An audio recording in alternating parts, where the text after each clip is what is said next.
Ooh, that hurts. I you not. I just recorded like 20 minutes of me talking to give the 1 week update and realized at the end of it that the microphone wasn't on.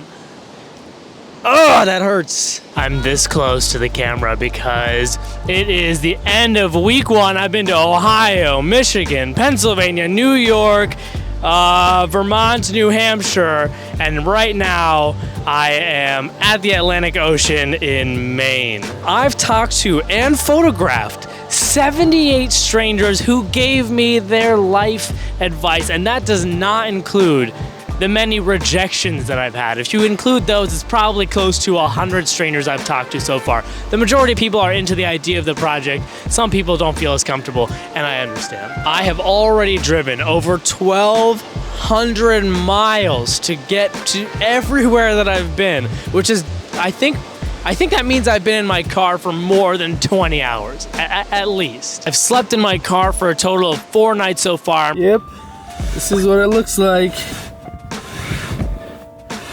And you know what? The first night was a little bit tricky to fall asleep at first, just getting comfortable with laying on a sleeping pad, going through the back seat into the trunk.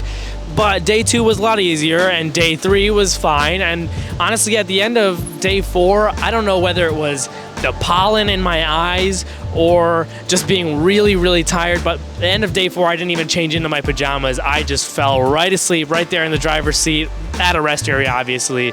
And that was that. Still got my 8 hours of sleep though. Now, obviously, because I've talked to and gathered 78 pieces of life advice from strangers, I've gotten quite a good variety, but I've also gotten a lot of repeats. Here are some of the ones that have stuck out with me the most so far. The first one being, I talked to the owner of an antique store along some random route, and he told me that looking back on his life, he kind of wonders if it all could have been different. And at the age of, I think he was in his late 60s when he told me that, it made me kind of sad, right? Like to get to that age and think to yourself, I wonder if it all could have been different. That's big. Another one that really stuck out to me was actually today on day 5. I was in Concord, New Hampshire, and I was at some market that was happening. And this older lady told me that if she could tell her younger self something, she would tell her younger self to pray more. And that's interesting to me because I've had a couple people, get a little bit religious with me. But for her, she said, I say my prayers before I go to bed. She said she called them her peace out prayers. She said, I say my prayers before I go to bed, but I don't really believe in organized religion. Now that was interesting to me because as someone who grew up in a devout Muslim family and as someone who is no longer very religious and someone who doesn't believe in organized religion, it was very interesting for me to hear someone say, prayer gives me peace. It takes a huge weight off my shoulder, but I'm just praying to a higher being. I'm praying to God, but I'm not part of any organized religion. That one gave me goosebumps. There were a few different pieces of advice that I heard over and over again. One of those being, people really wish they could go back in time and tell themselves to be who they are without fear of judgment from their friends, from their family, from society. That was one I heard quite a few times. That life is better when you are 100% yourself. Another one that I heard quite a few times was that when you go for something, go for it 100%. And one last one that I've heard a few times in these first 78 people has been the idea of patience. So many people have said, man, I wish I would have learned how to be patient, how to slow down, how to be present. Man, I wish I'd learned that sooner.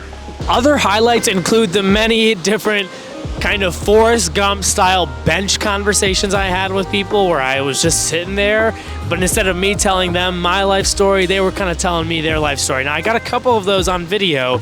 People on Patreon who are supporting me on Patreon will see the full-length interviews with those people. You'll also see, shorter versions of those Forrest Gump bench style interviews on TikTok. One of the things I chose to do early on was to use the Google Maps Avoid Highways feature, and wow, was that such a good decision. I didn't use it all the time, right? If I was going somewhere and I just needed to get there and I didn't need to stop anywhere in between and talk to strangers, I used the highways. But when it didn't add more than an hour to my overall trip, I would use the Avoid Highways feature and got some incredible views. I even found some amazing stores and places to just stop, interesting people. But look at this drone shot, for example. When I took, I think it was Pennsylvania and New York, Route 5 along Lake Erie. Look at this drone shot. I literally pulled over to the side of the road and couldn't believe what I was seeing. I mean, this was like, I guess, Lake Erie wine country. And wow, was it gorgeous. Buffalo, New York was another really good one. I'm currently in a Dunkin' editing my week 1 recap video, and I'm just now learning about what happened in Buffalo not 48 hours after I passed through, and what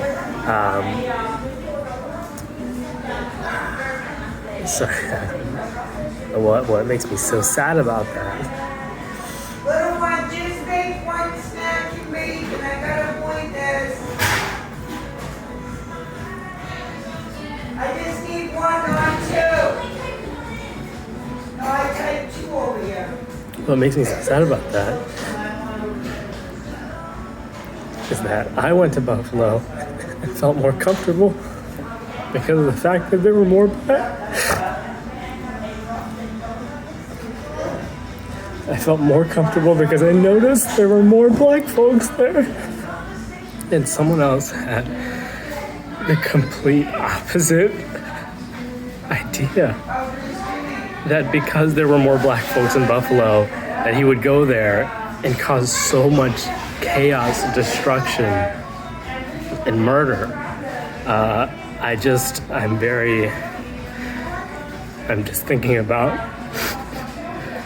the strangers I photographed. I just hope they're okay. The fact that I could go to a city that made me feel more comfortable because there were more black folks compared to the very white areas I had been in previously while I was photographing and talking to strangers. The fact that I could feel that comfort and to have someone do such terrible things so shortly after leaving enrages me. It upsets me to no end. And the worst part is I don't know what to do. I just hope the strangers that I photographed who I now feel like are connected to me, I just hope they're okay. That's it. Buffalo, New York was another really good one. I got 10 different stories, maybe a little bit more, within the span of like 60-ish minutes, and one of those stories was from the former mayor of Buffalo, New York. So that was pretty cool. Also, I saw a crop duster. That's another one that I pulled over to the side of the road because I had to get a better look at it, and I got video of it as well. Here it is. But I have never seen a crop duster in person, and wow, those are some impressive aerials. I used to play a video game as a kid, I can't remember which one, where you could pretend to be a crop duster as part of it, like that wasn't the whole game. And I used to love doing that. But to see one in person was seriously impressive, and just, I was like giggling to myself in the car when I saw it. I also saw a snake, like next to a subway. Driving through the Appalachian Mountains, wow, what a beautiful drive that was, just going up and down and up and down. Now, it did make me pretty nervous at times because I knew I was slowing down basically everybody behind me who were probably locals, and obviously I am not a local to anywhere in Appalachia. It also stressed me out at times because I was so acutely aware of the fact that I was most likely the only brown person in like an insane mile radius. On day 4, I ate out at a local restaurant for the first time. My food budget is really low, to be honest. But thanks to a local's recommendation, one of the strangers who I talked to, I went to a place called Ramuto's. They had amazing pizza, and I had a beer, which was just like, oh, it hit the spot after a really long day. On day 5 today, I had some bad cooler management issues. I realized that one of my Ziploc bags took in the water from the ice bag that I got earlier in the week. I have to keep a cooler with ice, cold for my film. Film is not supposed to get super hot for an extended period of time. But wow, is it a highlight to be here in in Maine, on the coast, on the Atlantic Ocean. Oh, I mean, the moment I left Columbus, I was like, I can't wait to get to the ocean so that I can take a deep breath of the air here. And I swear to God, as soon as I could see the ocean, I rolled down my windows and just went, and I was like, oh, it smells so good. It smells salty and fishy. Oh, I love the smell of the ocean. My soul, my heart is so happy right now.